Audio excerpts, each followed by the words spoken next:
born in a family of 11 children, one mother, one father. 11 children. I am number 6, right in the middle. I was born in an island 7 miles wide where I still live, but I was born in the poorest village on the island. It's called Bainstown, named after a person. I was born in a wooden house on 4 big rocks to keep this wooden house from being on the ground so that the roaches and the rats wouldn't get in. Well, they got in. This wooden house had 2 bedrooms and another room that served as kitchen, dining room, and sitting room all in one. It was made out of clapboard, they call it in the Bahamas, which was your low-income battered house that you had to keep patching up. 1 bedroom was for my mother and father. The other bedroom was for my 7 sisters. So there were no more bedrooms.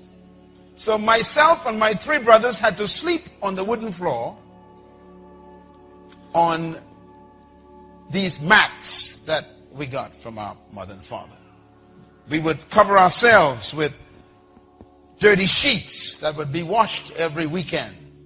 And we were bitten by rats, and roaches crawled over our bodies, and mosquitoes were our best friends. We would wake up with blotches all over our bodies. I remember many times we couldn't sleep because of the mosquitoes. And we lived that way, but we were very happy because we didn't know we were poor. Everybody else was poor. There was no comparison. And I remember my mother and father telling us that we must learn the Bible no matter how difficult life became. And they would teach us from this book about God and about Jesus Christ and about his sacrifice for us. And as kids, we grew up with those conditions. And as you grow older, you begin to question, why are we poor? Because you begin to see other people's lifestyles. And I remember crying out to God one time at age 13. I said, if you exist, you got to speak to me and explain this to me. And it was at age 13 that my life was transformed. Because that night at 3 a.m. outside on the dirt ground, under the stars in the Bahamas, with tears running down my face, I asked God to explain to me why we were poor. His answer was simple. He says, because of your mind. That began a journey for me. I surrendered my life to God that night at age 13. I never went back. At age 14, I wrote on paper everything I wanted to be and to do. Today, I am doing those things. And something happened between sleeping on the floor and flying my own jet today. Now, what happened is I had a mental transformation. Nothing changes until your mind changes. You can change your clothes and still have the whole mind. You can change your location and still have the old mind. You can change your house and still have the old mind. Nothing changes until your mind changes. And during that journey as a young man, I began to read the Bible at age 14. Ladies and gentlemen, I'm serious about this. I read this book at age 14. I read through the entire book, and I didn't understand nothing. Because the Bible is a very complicated book. And also I read it in the King James Version, which is even worse. But I read it because I wanted to know what God said to man. When I was 15 years old, I read the Bible again, completely through. And I began to understand it. By age 16, I began to memorize big chunks of this book. And my school lessons went from F to A. I became an A student because of this book.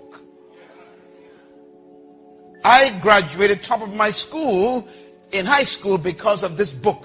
It taught me that nothing was impossible. So my whole life was changed because I fed myself new information from that book, which changed my concept of me. And I discovered things like this.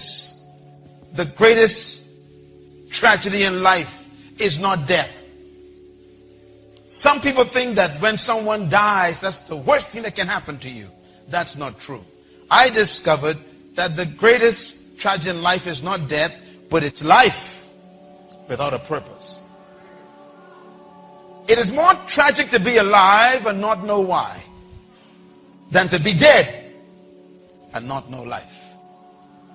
Because when you are alive, you got to explain what you're doing with your hours, with your minutes, with your energy, with your talents, with your time. You got to explain, why am I here and what did I do last week with my life? Most people are living as an experiment. I discovered that there are 5 questions that everybody must answer to become successful. I discovered these when I was 15 years old. Write them down. The first question every human must answer to become successful are these questions. And every one of you in this room got to deal with these questions. Question number 1, who am I? It's a tough question. And some of you think you've answered it, but it's not an easy question to answer. Normally when I ask people who you are, they tell me what they do. I didn't ask you what you did. I asked people, who are you? They say, I'm a nurse. I didn't ask you what you did. I want to know, who are you? How do you identify yourself? You shouldn't confuse yourself with your career. Your career is temporary. That means when you lose your job, then you lose your life. Who are you? Second question you must answer is, where am I from? Very important question. It's a tough question. As a matter of fact, humans have been trying to answer these questions for over 2,000-3,000 years. Today, they have been even attempting to say that you are from monkeys. They talk about evolution. They talk about man starting as a slime that became a salamander, that became a tadpole, that developed into a frog, which became eventually an ape man, that became a human. Well, I don't know about you, but I ain't no ape, and I ain't no tadpole.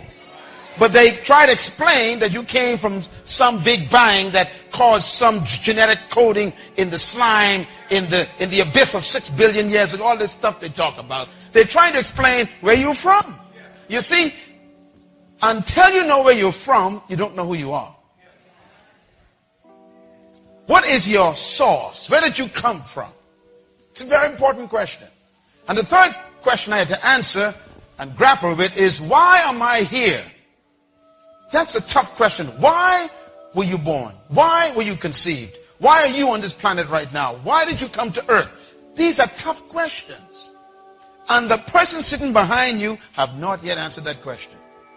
Because it's a hard question. We don't even like to think about it. Why am I here? We ask that question silently. We don't talk about it publicly much. Because we are afraid we don't know the answer. Why were you born?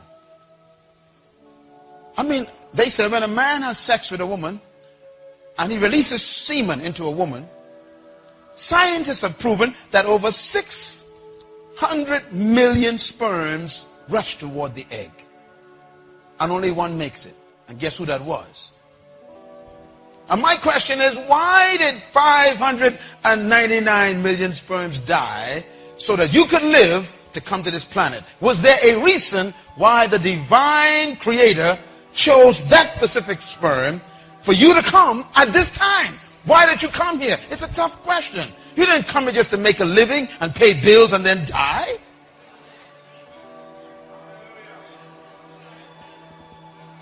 You didn't come just to make a living. You came here to make a difference. You came to deliver something that we're supposed to have. We got to find out what that is. You're not a mistake. You are not a biological accident. So why did you come here? It's a tough question. The fourth question everybody must answer is, what can I do? What is my true ability? And this is a tough question because most of the people in this church sitting here today are living below their true potential. You don't know what you're capable of. Why? Because we have accepted other people's opinions of our own ability. We've allowed people and culture and society to tell us what we can and cannot do. I was a victim of that years ago. I had to be delivered from people. Even living in this city, this town right here, could be your greatest curse. Because there are certain things they don't expect you to do in this town. They tell you how far you can go, what you cannot do, what's never been done, and you better don't upset the boat and don't achieve that here, and you can't do that here. They muffle your true ability. What can you do is the question. It's a tough question. And the fifth question, write it down, everyone must answer, is where am I going? This one has to do with your destiny. Where are you going in your life? Where will you be in the next 10 years? What do you see for the next 50 years of your life? What do you want to do with yourself in the next 40 years? What do you see in your life as your future destiny? What's your hope to become and to do in your life? Or are you simply waiting for the next paycheck? Is your life as short as the next bill you pay? Is there a sense of destiny in your life? God sent me here to talk to you, to let you know that you are not just here as a passing fantasy. You came to this planet because something that you need to do is still undone.